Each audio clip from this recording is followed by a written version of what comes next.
Halo, perkenalkan kami dari kelompok 4 yang beranggotakan Adinda Ajeng, Denin Akbar, Muhammad Rakshan, dan Muhammad Aladria. Pada video kali ini kami akan membahas tentang eksistensi private military company pada perang Rusia dan Ukraina. Yang pertama, latar belakang dari video ini adalah, mari kita bahas terlebih dahulu mengenai awal mula dari konflik ini. Perang antara Rusia dan Ukraina telah menarik perhatian dunia dalam beberapa tahun terakhir. Selain pasukan resmi, dari kedua belah pihak, perang ini juga melibatkan kehadiran private military company atau PMC yang beroperasi di wilayah konflik. Pada tahun 2013, Ukraina dipimpin oleh Presiden Viktor Fedorovich Yanukovych. Namun, Yanukovych memilih mendekat kepada Rusia, meskipun rakyat Ukraina meminta dia untuk tidak bergabung dengan masyarakat ekonomi yang dipimpin oleh Rusia. Referendum yang diadakan oleh Yanukovych menunjukkan bahwa lebih dari 80% rakyat Ukraina ingin bergabung dengan masyarakat ekonomi Uni Eropa. Namun, Rusia tidak setuju dengan hasil referendum tersebut, dan Yanukovych membatalkan keputusan tersebut. Pembatalan keputusan referendum tersebut memicu unjuk rasa besar-besaran di Ukraina yang mengakibatkan jatuhnya rezim Yanukovych pada Januari 2014. Saat terjadi kekosongan kepemimpinan, Ukraina menyelenggarakan pemilihan presiden secara demokratis dan terpilihlah Alexander Valentinovich Turchinov sebagai presiden Ukraina yang baru. Namun dalam situasi ketidakstabilan tersebut, Rusia melakukan jajak pendapat di semenanjung Crimea dan mengklaim Crimea bukan lagi menjadi bagian dari Ukraina. Hal ini menjadi awal konflik yang lebih besar antara Ukraina dan Rusia. Selanjutnya, kita membahas mengenai persepsi Rusia dan Ukraina tentang NATO. Dalam hal ini, Rusia melihat perluasan keanggotaan NATO dianggap sebagai ancaman serius bagi keamanan negaranya. Mereka ingin kondisi keamanan dikembalikan seperti sebelum 1997 dan meminta penarikan mundur pasukan dan infrastruktur militer NATO dari negara-negara yang bergabung setelah 1997. Akan tetapi, persepsi Ukraina terhadap NATO berbanding terbalik, karena dengan mendekat pada NATO, mereka bisa mendapatkan jaminan keamanan dari NATO terhadap Rusia. Mereka merasa terancam oleh pengaruh Rusia dan memandang keanggotaan NATO sebagai salah satu cara Ukraina mendapatkan lindungan. Dan salah satu ancamannya ialah tentang eksistensi pasukan bayaran Wagner yang beroperasi di Ukraina Timur, yang mensupport kegiatan separatis pro-Rusia di Ukraina Timur. Wagner Group ini merupakan sebuah perusahaan militer swasta di Rusia yang juga terlibat dalam konflik di Ukraina, Suriah, dan negara-negara Afrika. Beberapa menduga bahwa mereka didanai dan diawasi oleh Badan Intelijen Militer Rusia, GRU. Selanjutnya, mari kita lihat profil dari aktor yang terlibat dalam peran protagonis, yakni Grup Wagner. Grup Wagner ini merupakan perusahaan militer swasta atau yang disingkat PMC yang berbasis di Rusia, didirikan oleh Yevgeny Prigozhin. Mereka terlibat dalam operasi militer di Syria, Libya, dan Ukraina.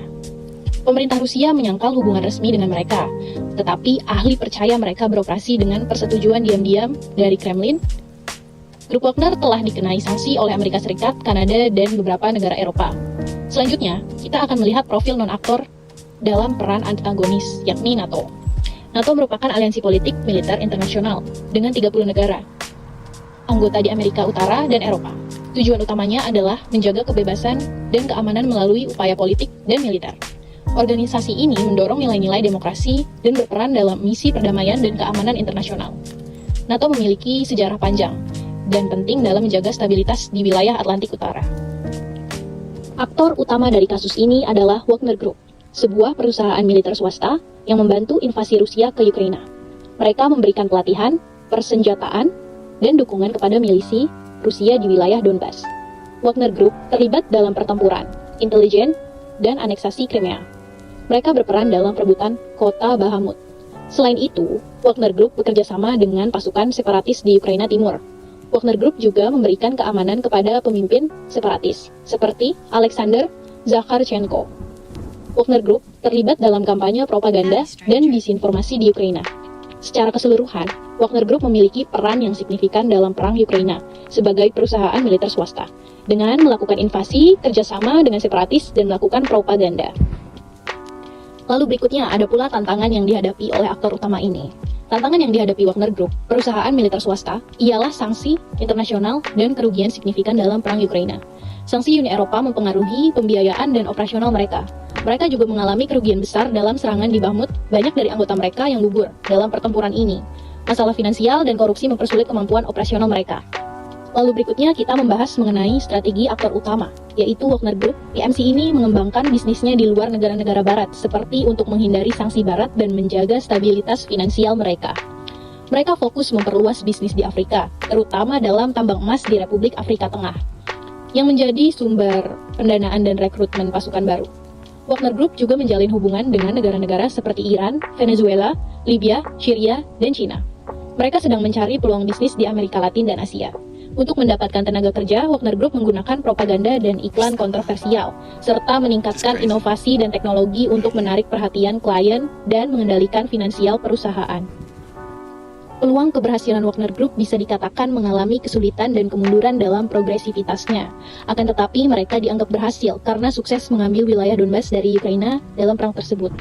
Mereka didukung oleh Rusia yang memiliki kekuatan militer terbesar di dunia, serta perusahaan teknologi TerraTech dan Changsha Tianyi Space Science and Technology Research Institute (COLTD) Space China.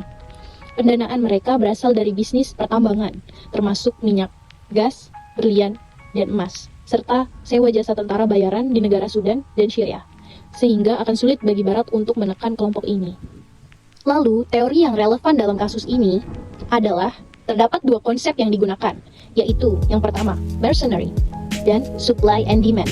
Konsep mercenary merujuk pada warga sipil yang dibayar untuk melakukan operasi militer di wilayah konflik, sedangkan konsep supply and demand menjelaskan bahwa harga suatu barang ditentukan oleh kemauan orang dalam membeli atau menjual barang tersebut.